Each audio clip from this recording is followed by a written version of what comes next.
By Request, The Raven, by Edgar Allan Poe. Once upon a midnight dreary, while I pondered, weak and weary, over many a quaint and curious volume of forgotten lore, while I nodded, nearly napping, suddenly there came a tapping, as of someone gently rapping at my chamber door. "'Tis some visitor," I muttered, tapping at my chamber door, "only this, and nothing more." Distinctly I remember, it was in the bleak December, and each separate dying ember wrought its ghost upon the floor. Eagerly I wished the morrow, vainly I had sought to borrow from my books surcease of sorrow, sorrow for the lost Lenore, for the rare and radiant maiden whom the angels name Lenore, nameless here forevermore. And the silken, sad, uncertain rustling of each purple curtain thrilled me, filled me with fantastic terrors never felt before, so that now, to still the beating of my heart, I stood repeating, "'Tis some visitor entreating entrance at my chamber door. Some late visitor entreating entrance at my chamber door. This it is, and nothing more." Presently my soul grew stronger, hesitating then no longer. "Sir," said I, "or madam, truly your forgiveness I implore, but the fact is I was napping, and so gently you came rapping, and so faintly you came tapping at my chamber door, that I scarce was sure I heard you." Here I opened wide the door. Darkness there, and nothing more. Deep into that darkness peering, long I stood there, wondering, fearing, doubting, dreaming dreams no mortal ever dared to dream before. But the silence was unbroken, and the stillness gave no token, and the only word there spoken was the whispered word, "Lenore?" This I whispered, and an echo murmured back the word, "Lenore." Merely this, and nothing more. Back into the chamber turning, all my soul within me burning, soon again I heard a tapping somewhat louder than before. "Surely," said I, "surely that is something at my window lattice. Let me see then what thereat is, and this mystery explore. Let my heart be still a moment, and this mystery explore. 'Tis the wind, and nothing more." Open here I flung the shutter, when with many a flirt and flutter in there stepped a stately raven of the saintly days of yore. Not the least obeisance made he, not a minute stopped or stayed he, but with mane of lord or lady perched above my chamber door, perched upon a bust of Pallas just above my chamber door, perched and sat, and nothing more. Then this ebony bird beguiling my sad fancy into smiling by the grave and stern decorum of the countenance it wore. "Though thy crest be shorn and shaven, thou," I said, "art sure no craven, ghastly grim and ancient raven, wandering from the nightly shore. Tell me what thy lordly name is on the night's Plutonian shore." Quoth the raven, "Nevermore." Much I marveled this ungainly fowl to hear discourse so plainly, though its answer little meaning, little relevancy bore.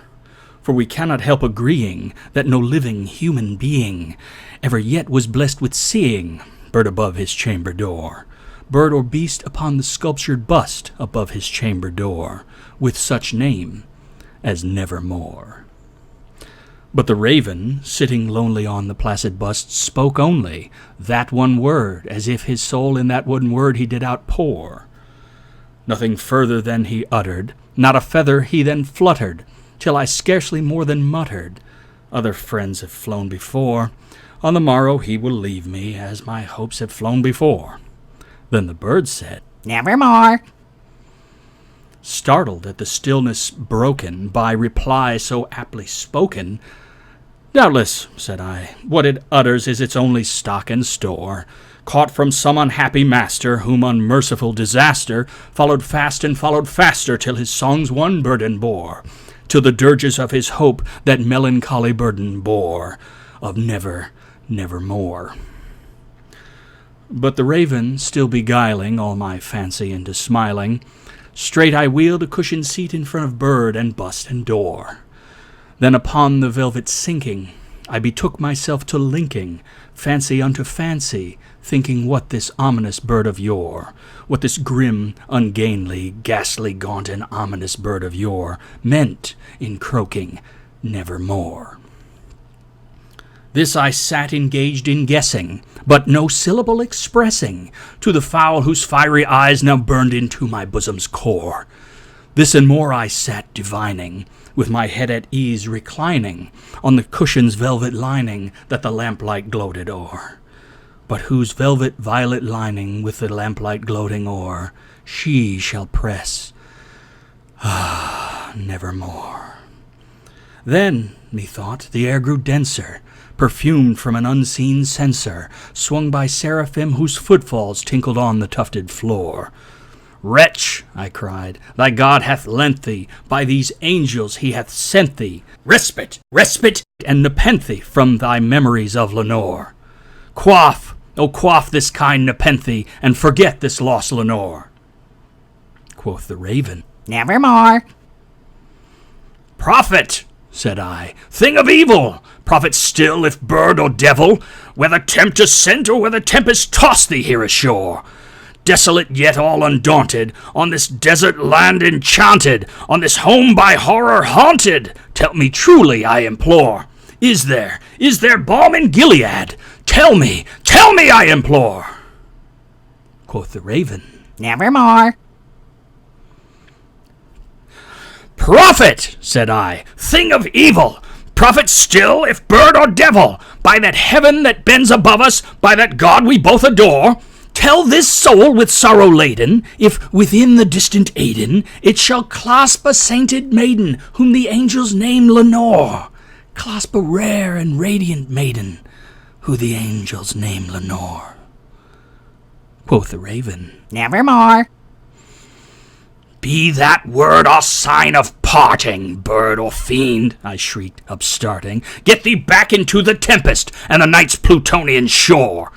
Leave no black plume as a token of that lie thy soul hath spoken. Leave my loneliness unbroken. Quit the bust above my door.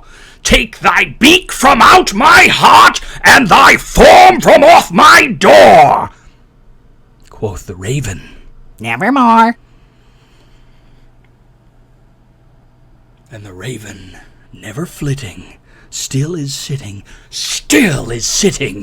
on the pallid bust of Pallas just above my chamber door. And his eyes have all the seeming of a demon's that is dreaming, and the lamplight o'er him streaming throws his shadow on the floor. And my soul from out that shadow that lies floating on the floor shall be lifted nevermore.